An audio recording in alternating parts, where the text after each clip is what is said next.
Welcome to the deep dive. Today, we're really getting into something crucial, but maybe not often discussed: the daily reality for federal prison staff. Mm-hmm. Specifically, we're looking at the U.S. Penitentiary in Leavenworth, Kansas. If you work there, you know your job is incredibly demanding. It can be dangerous. Absolutely. Yeah. It's an environment where injuries, well, they're just a tough reality. Could be something sudden, an accident, or, something that builds up over years. Exactly. So our mission today, to give you a clear, usable guide for when that happens. How do you navigate the federal workers' comp system? We're talking about the Office of Workers' Compensation Programs, OWCP. Right. And the federal system is set up to help, but honestly, knowing the actual steps, the right steps, that's everything. This deep dive is kind of a shortcut. Think of it that way, yeah. A shortcut to understanding your rights, the practical things you need to do to file a claim, get medical care, protect your income. We really want to cut through the confusion Make it less overwhelming. so you can focus on getting better, not fighting paperwork. Okay, let's unpack this. Leavenworth, a high-security federal prison. What are the physical realities? What kinds of injuries are we actually talking about for the staff there? It's quite a mix, really. You see a lot of musculoskeletal stuff. Back strains, shoulder issues, knee problems, sprains, bruises, sometimes more serious trauma. And what causes these? Is it mostly what people might expect, like inmate interactions? That's definitely a big part of it. Assaults, violent attacks by inmates, those are unfortunately common causes. But interestingly, research also points heavily to things like slips, trips, and falls, just the day-to-day hazards of the environment. So it's both the extreme and the, well, maybe more mundane risks. Exactly. And the numbers back that up. Sprains and strains, they can account for like 30 to 60% of injuries, often the arms, shoulders, upper body, especially for corrections officers. Okay, let's make this real for Leavenworth staff. Give us an example. A traumatic injury. Sure. Think about an officer having to physically restrain a combative inmate. Maybe they strain their shoulder badly in the process. Yeah. That's a clear, single-shift traumatic event. Sure. Or maybe someone slips on a wet patch of floor doing rounds. Back injury right there. Again, sudden, traumatic. But you mentioned things building up over time, too. Right. Those are the occupational injuries or illnesses. Imagine someone climbing stairs and walking the compound for years. They might develop chronic knee pain. That didn't happen in one shift. Or maybe someone doing a lot of computer work. Could be carpal tunnel, yeah. Or even hearing loss from just being in that constantly loud environment day after day. Which brings up a really important point you touched on earlier. Why is it so critical not to just, tough it out? Whether it's that sudden shoulder injury or the knee pain that's been creeping up. Oh, absolutely crucial. I mean, we hear that all the time. I thought it would just get better. But delaying reporting, delaying treatment, it can seriously complicate your recovery. Medically, right? Medically, yes, but also for your claim. Reporting promptly isn't just following a rule. It's step one in protecting yourself, your health, and your income down the line. Plus, the federal system treats these sudden injuries and the slower developing conditions very differently. Okay, so that's the first big fork in the road then. If you get hurt, what's that initial decision you need to make about paperwork? That's it, exactly. It boils down to two key forms. Huh? The CA-1 versus the CA-2. Yeah. Getting this right from the start, it's foundational. It sets the stage for everything else. So CA-1, what's that one for? The CA-1 is the federal employee's notice of traumatic injury. Keyword, traumatic. This is for an injury that happened in a single day, a single work shift, or one specific incident. Like the officer straining their shoulder or the slip and fall? Precisely. You can point to the exact time and place it happened during your workday. Okay, and the CA-2? The CA-2 is the notice of occupational disease. This is for any condition that develops over more than one day or shift because of your job duties. So the chronic knee pain from years of walking, or the carpal tunnel. Exactly. Or maybe respiratory problems that came on gradually from exposure to something at work. It wasn't a single event. And this isn't just about picking the right form name, right? There are actual differences in benefits. Huge differences, Yeah. especially right at the beginning. With the CA-1, the traumatic injury form, there's a major potential benefit called continuation of pay, or COP. COP, what's that? If you file that CA-1 within 30 days of the injury, you might be eligible for COP. This means your agency, the Bureau of Prisons in this case, pays your regular salary for up to 45 calendar days while you're out disabled from that injury. Without using your own sick leave or annual leave? Correct. It doesn't come out of your leave banks. Yeah. So that officer who twists their ankle breaking up a fight files a CA-1 quickly, they could potentially get their full pay for up to 45 days while recovering. That's a big deal. That is a huge relief, yeah. So what about the CA-2 then for the occupational slower developing stuff? No cop. That's the key difference. With a CA-2, there's no automatic COP. You can still claim compensation for lost wages if you're unable to work, but it's not through that immediate COP mechanism. It's handled differently, using other forms we'll get to. So the nurse with the gradual respiratory issue files a CA-2, but they won't get that automatic pay continuation. Correct. They'd need to file for wage loss compensation separately. Now, regardless of which form, CA-1 or CA-2, how you file is the same these days. It's all electronic. Okay. How does that work? You have to use the Employees Compensation Operations and Management Portal, eCarol. That's ecomp.ell.gov. Since 2012, this is mandatory for all federal employees. So if you're Leavenworth staff, you go to that website? Yep. You register, you initiate the correct form, fill out your part, then it automatically routes to your supervisor.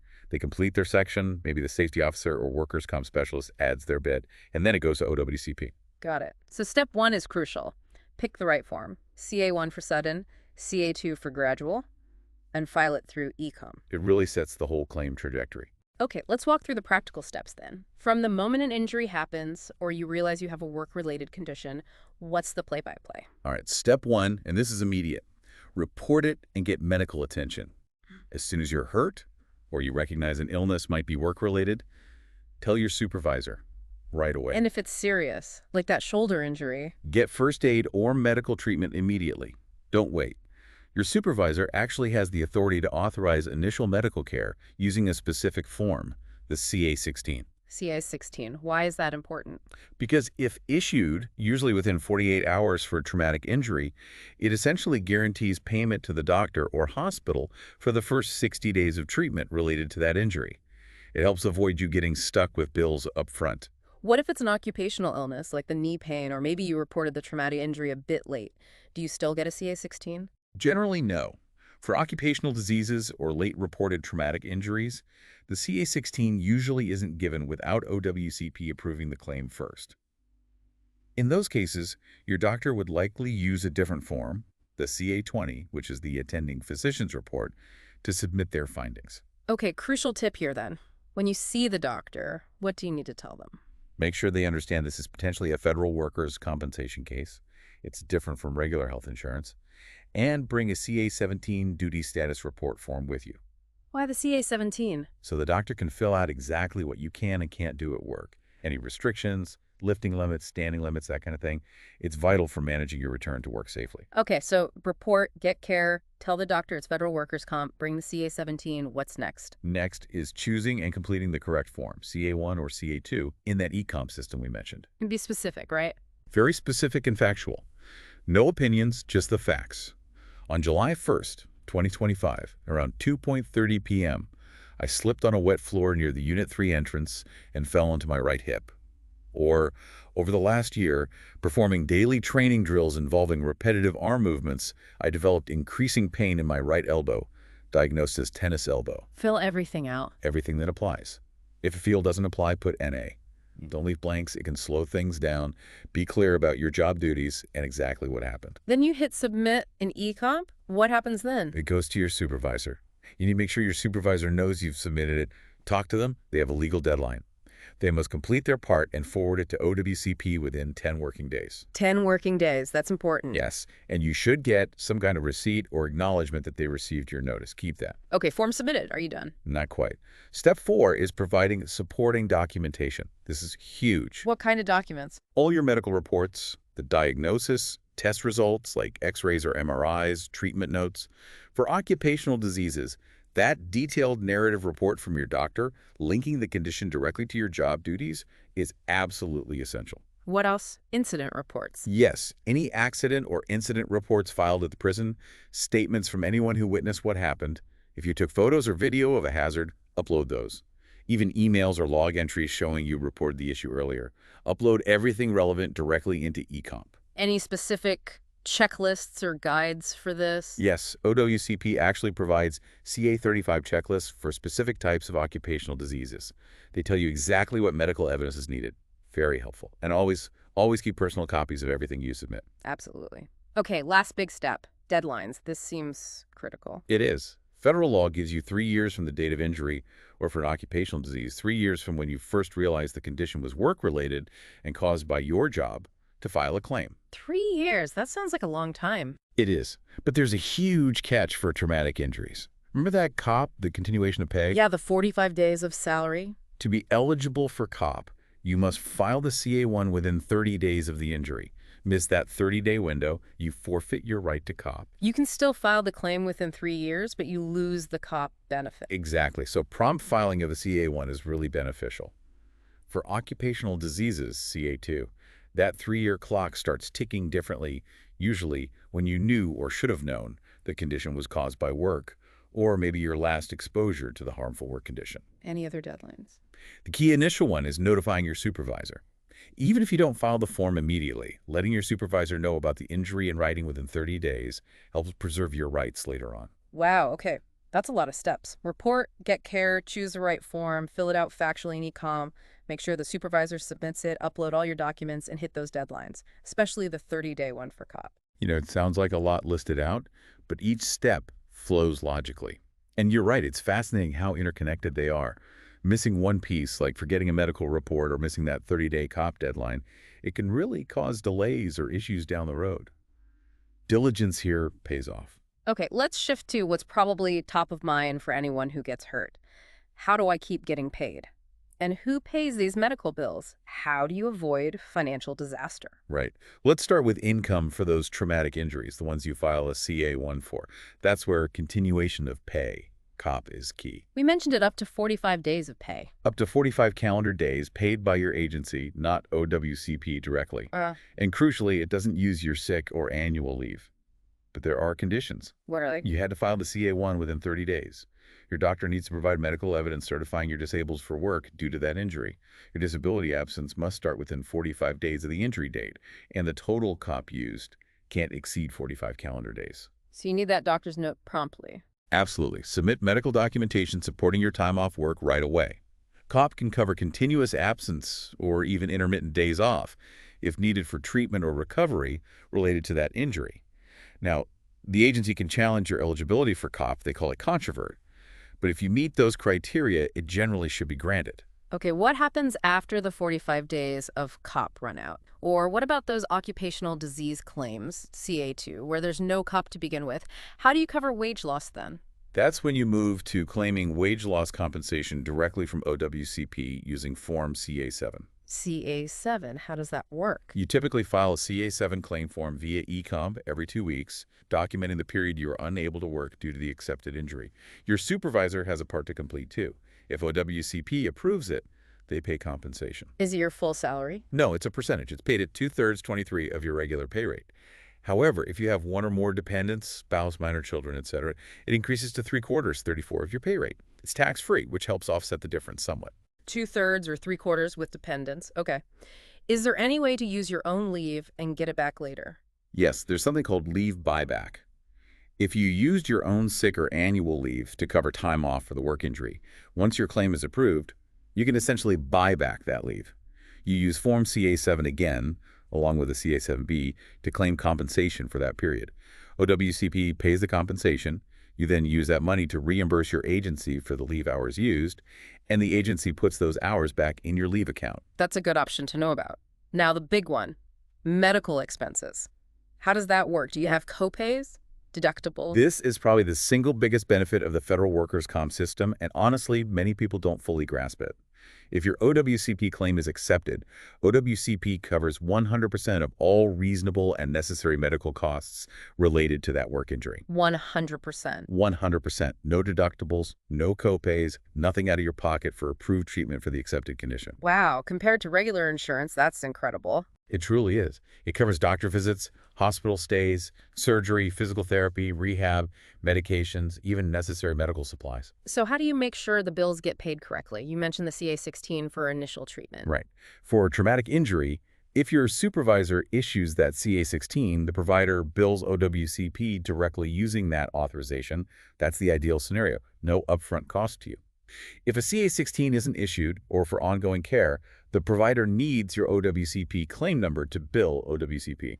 What if you end up paying out of pocket initially, maybe before the claim is approved, or if you used personal insurance by mistake? You can seek reimbursement using Form OWCP 915. But this is only for services related to the accepted condition after the claim is approved. It's much smoother if the provider bills OWCP directly from the start. And can you choose your own doctor? Yes, absolutely. You have the right to choose your treating physician. This could be an MD, a DO, even a chiropractor for certain spinal conditions approved by OWCP. Any recommendations on choosing a doctor? It is highly recommended to choose a doctor or clinic that is experienced with OWCP claims. They understand the specific documentation requirements, the billing process, how to write reports that OWCP accepts. It makes everything much, much easier for you. They'll bill OWCP directly. What about getting to appointments if you have to travel? Travel expenses are reimbursable too. Mileage for driving your car, parking fees, public transit costs. You use Form OWCP 957 to claim reimbursement.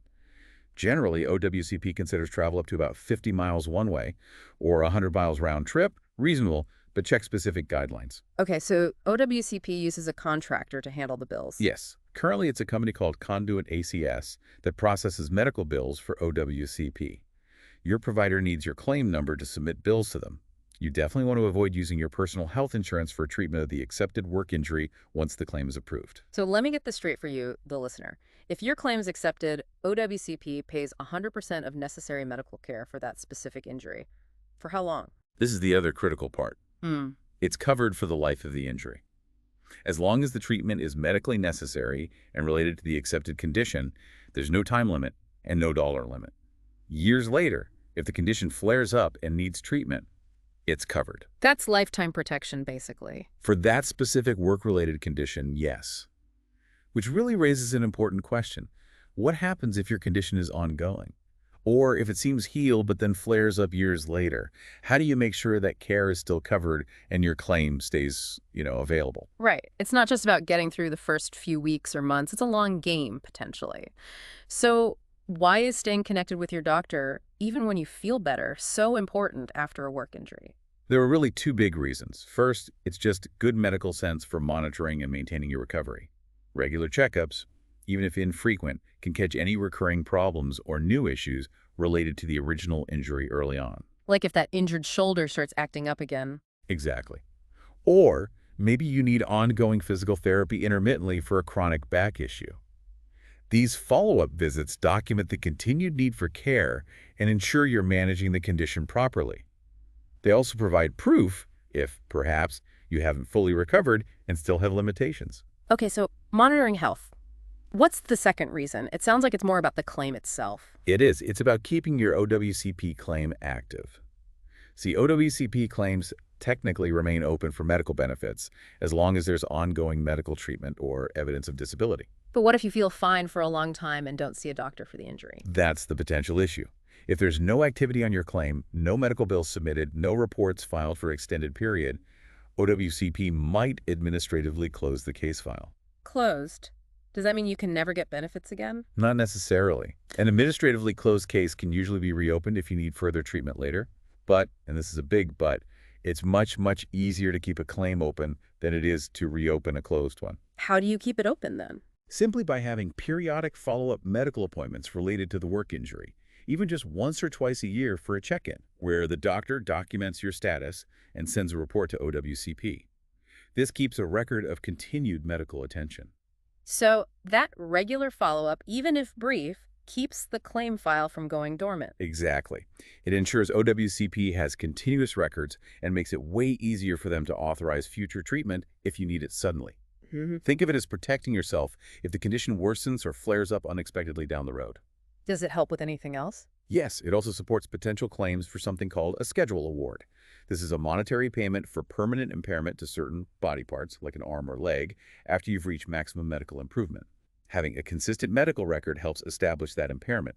It also helps if you need updated work restrictions or accommodations later on. Okay, the key takeaway here seems clear. Don't just disappear after the initial treatment. Keep up with follow-up appointments, even occasionally. It creates that documented history, protects your long-term health access, and safeguards your benefits. And always make sure those follow-up reports get sent to OWCP. Absolutely. It's really a proactive, strategic move. It's about being informed and empowered to protect your rights for the long haul, not just the immediate future. Okay, so knowing how complicated this whole process can be, the forms, the deadlines, the medical documentation, keeping the claim active, it really sounds like having some expert help would be invaluable. Is there specific support available for federal employees, especially those near Leavenworth? Yes, absolutely. And this is where finding the right kind of medical provider makes a huge difference. A clinic like Restore Muscle and Joint in Kansas City is a perfect example. Restore muscle and joint, what makes them different? Well, first off, they're a multidisciplinary clinic. They have orthopedic care, chiropractic, physical therapy, all under one roof. But crucially, they specialize in treating injured federal employees under the OWCP system. They're part of the Federal Injury Centers Network, which focuses specifically on this. So they understand the unique injuries and the unique paperwork. Precisely. Let's break down how they help. 1. Expert injury treatment. Their team sees a lot of the injuries common in demanding jobs like corrections, back problems, disc issues, shoulder and knee pain, nerve issues. They use a team approach, often combining therapies to get you better, ideally without surgery, using advanced techniques. They treat pro athletes too, so it's high-level care. Okay, good medical care is essential, but you mentioned the paperwork. And that's where they really shine. Their knowledge of OWCP documentation is key. Their doctors and staff are trained specifically on OWCP regulations. They understand how critical it is to establish causation in their reports, clearly linking your injury to your work duties. That connection is paramount for getting a claim accepted. So they know how to write the reports OWCP needs. Yes, and they actually do the paperwork. They accurately complete the necessary DOL forms, the CA-1s, CA-2s, the CA-17 duty status reports, with detailed work restrictions, even help with the CA-7s for wage loss claims. They take that huge administrative burden off your shoulders. That sounds like a massive relief for someone who's already dealing with an injury. It is. They also focus on continuity of care. They create personalized treatment plans, coordinate your return to work process carefully with those detailed CA-17s to prevent re-injury, and having multiple services in one place means fewer trips for you. Integrated care makes sense. And they provide assistance with the OWCP claims process itself. They can help explain things like COP, guide you on filling out your CA-7s correctly, and importantly, if OWCP requests more medical clarification, their team handles submitting that information. They act as that bridge between your medical needs and the OWCP requirements. What about compliance? Making sure everything is done by the book. That's a big focus too. Compliance and legal soundness. They emphasize strict adherence to OWCP regulations, managing cases ethically. This reduces the risk of disputes or problems with your claim. They stay current on OWCP policies. Okay, for staff at Leavenworth or Fort Leavenworth, where are they located? Is it practical? Restore Muscle and Joint is at 4119 and W. Berry Road in Kansas City, Missouri. That's in the Northland area near Zona Rosa. And distance from Leavenworth? It's about 20 miles from the Fort Leavenworth area, roughly a 35-minute drive, depending on traffic. And OWCP reimburses mileage for medical appointments, right? That's correct. So the travel is covered. It's definitely accessible for personnel in the Leavenworth area. So really, the value here is having a partner who understands both the medical side and the complex OWCP administrative side. Exactly. It lets you, the injured employee, focus on your recovery, knowing the experts are handling the intricate details of the claim. And remember that fundamental right. You get to choose your treating physician. Choosing one experienced in OWCP, like Restore Muscle and Joint, can make a world of difference. Okay, let's zoom out one last time. We've covered the hazards, the claims process, the benefits, the follow-up, specialized help. Why is getting this information out there so important, not just for one injured person, but for the whole workforce at a place like Leavenworth? It's really about creating a culture of safety, awareness, and empowerment. When people understand their rights in the process, they're more likely to report injuries promptly, which leads to better outcomes for them and actually benefits the institution too. How can this knowledge be shared effectively within the prison system? Well, think about things like educational workshops, Mm-hmm. maybe on-site lunch and learns about injury prevention and a basic OWCP 101, perhaps even bringing in specialists. Simple guides, too. Definitely. Informational materials, easy-to-read checklists or handouts, like a What to Do If You're Injured guide with the key steps, contact info, basic rights. Keep it simple and accessible. You mentioned success stories earlier. Are those useful? Hugely useful. Highlighting success stories, anonymized of course. Officer Smith hurt his knee, filed his CA-1, got treatment covered by OWCP at an experienced clinic, used his COP, and returned to duty safely. Stories like that show the system can work and motivates others not to hide injuries. What about internal processes? Collaboration between HR, safety, and supervisors is key. Making sure supervisors know the difference between a CA-1 and CA-2 and the importance of timely submission. Engaging with the union is also vital, providing info so reps can guide members. Any other ideas? Maybe on-site or near-site services like free injury risk assessments or quick ergonomic checks. And just continual communication. Maybe a workers' comp tip of the month in employee newsletters. The core message needs to be taking care of an injury early helps everyone. And leadership has a role. Absolutely critical. Visible management support. Making it clear that there's no pressure to work injured, that claims will be processed promptly, and that reasonable light-duty accommodations will be made. That sets the tone from the top. So connecting all this back, it's not just about rules and forms. It's about building a workplace where people feel safe reporting injuries, know how to get help, and understand it's their right. That leads to a healthier workforce overall. Exactly. It's about proactive engagement, accessible information. It reduces those hidden injuries that fester and ultimately benefits both the individual employee and the Bureau of Prisons as a whole. So to wrap this up, working in a federal prison like Leavenworth presents unique risks, but there's a strong system, OWCP, designed to support you if you get hurt. Knowing the ropes reporting quickly, using the right form, CA-1 for sudden, CA-2 for gradual, getting necessary medical evidence, meeting deadlines is key to unlocking your benefits. Remember, your approved medical care is 100% covered with no copays, potentially for life. You have rights like COP for traumatic injuries if filed promptly, and wage loss compensation if you're out longer. Keep up with follow-up care to protect your health and keep your claim active. And don't underestimate the value of specialized help. Clinics like Restore Muscle and Joint understand both the medicine and the OWCP maze, taking a huge weight off your shoulders. So our final thought for you today as you process all this, what's the real cost to you personally and maybe even to the institution of not knowing this vital information when you work in such a demanding job? And now that you have this knowledge, how can you use it to make sure your health and well-being are truly protected today and in the future?